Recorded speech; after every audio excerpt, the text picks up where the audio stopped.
English. I now give the floor to His Excellency Frederick Mitchell, Minister for Foreign Affairs and the Public Service of Bahamas.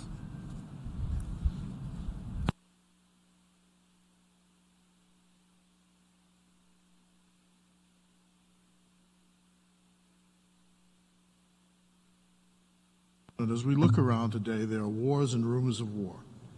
Some countries have marched into other countries and claimed the space as their own, simply because their troops are standing all over the land. We all ascribe to the UN Charter on Territorial Integrity, but the goal, though laudable, has fallen short. Ask the people from Ukraine to Gaza to Cyprus to Sudan if they believe the international system as it is values the Charter and the beliefs described therein. Ask Haiti.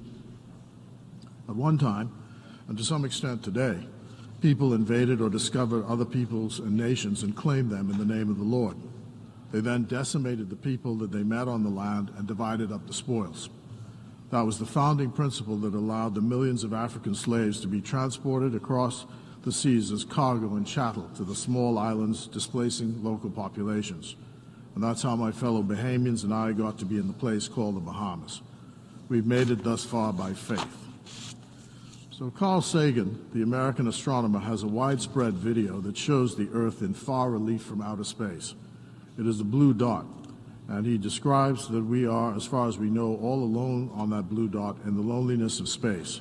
And from that standpoint, where there are no boundaries that can be seen, he argues compellingly that that is why we have to work together to resolve the issues of our survival. It is still all we have. Neil deGrasse Tyson argues that the one thing about science is that whether you believe it or not, it's true. I refer again to the immutable truth: Earth is all we have, and we are all in this together, for good or ill. The age of discovery that wrought the systems that we have today is still at work. Countries are now reaching out into the void of space and seeking to carve up in national names the resources of that void. This is what appears as we land on Mars and on the Moon. We argue and we give lip service to the creed that it belongs to all mankind, but the doctrine of "I got there first, so it's mine" still applies as far as we, the smaller countries who have not gotten there, can see. If we scale back then to the immutable logic of what that means, it means that we who do not have the resources are expendable, and power is the only fact. I said yesterday to one of the world's leaders that every time the Caribbean region tries to use the provisions of the market to save ourselves, the response from the powerful is to use their laws and other forms of coercion to ensure that our innovations in the market do not succeed. They often use the moral principle that they are preventing money laundering or tax evasion or some other invented evil. But morality works both ways.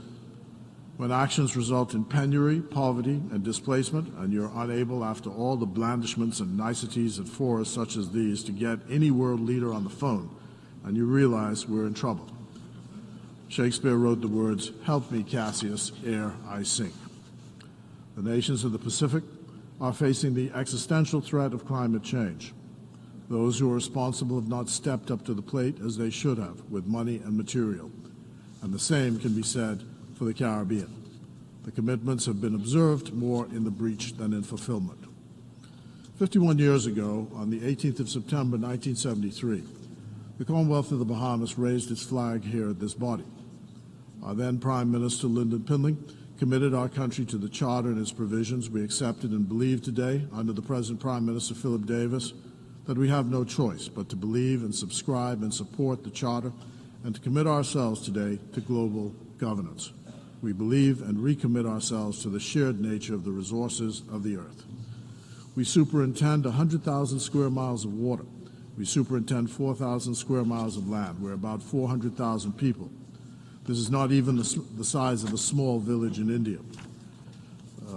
We fight, though, for the right to exist in the land that we now occupy and govern. We're tenacious about it.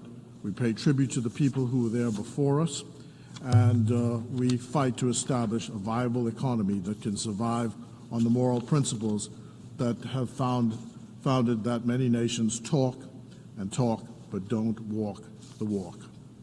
So, I end here with a recommitment to this body to the Pact for the Future, so we have no choice. I ask delegates to forgive the circumlocution, but it is what it is.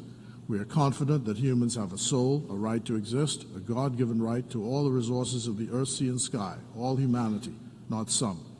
There must be a guiding moral and ethical principle to underline all that we do and say going forward to 2030 and beyond.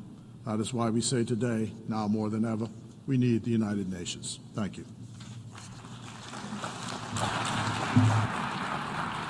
I thank the Minister for Foreign Affairs and the Public Service of Bahamas.